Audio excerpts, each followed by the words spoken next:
Just this week, I was talking to a friend who has a baby around the same age as Ava, and she was telling me how great of a sleeper her baby was at night. And I I got to tell you, after talking to her, I felt super discouraged and basically a failure because let's just say that having a good sleeper is not in the books for us. It wasn't with Pierce, it's not for Ava. And I was like, well, what am I doing wrong? Like, why isn't my baby sleeping as well as other people's babies? There's got to be something wrong with me, or what I'm doing with Ava, or what I'm doing at night for our bedtime routine. And I basically just felt super, super discouraged. Um, and after that, I was thinking about a couple months ago, I had lunch with a mentor, actually, my wonderful dad.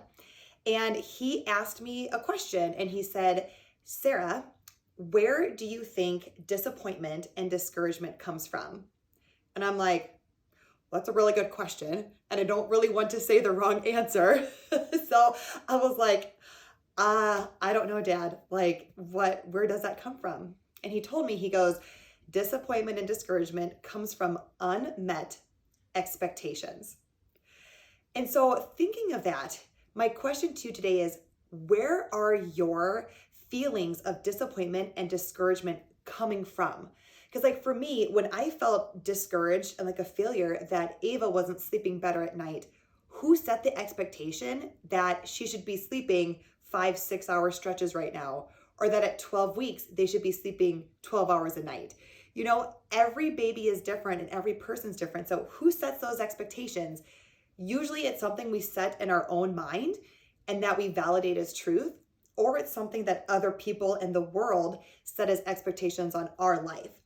And then when it doesn't match those expectations, we feel discouraged.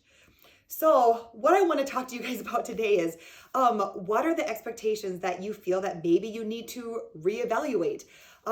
Whether if you're a mom, what expectations did you set for your children that maybe you just made up in your own mind that now you feel discouraged or disappointed because it's not coming true, but in reality, why should that be your expectation anyway?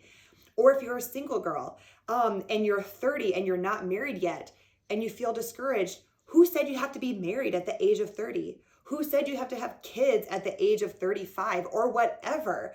You know, it's either in your mind or it's what the world says. So basically, don't let expectations dictate how you feel, how you feel if you're disappointed or discouraged. And maybe just take some time to reevaluate if you have those feelings and to say, why do I feel that way? Why do I feel discouraged? I don't need to. Like, I don't need to set those expectations for myself. And it could maybe make your day, hopefully, a little bit better.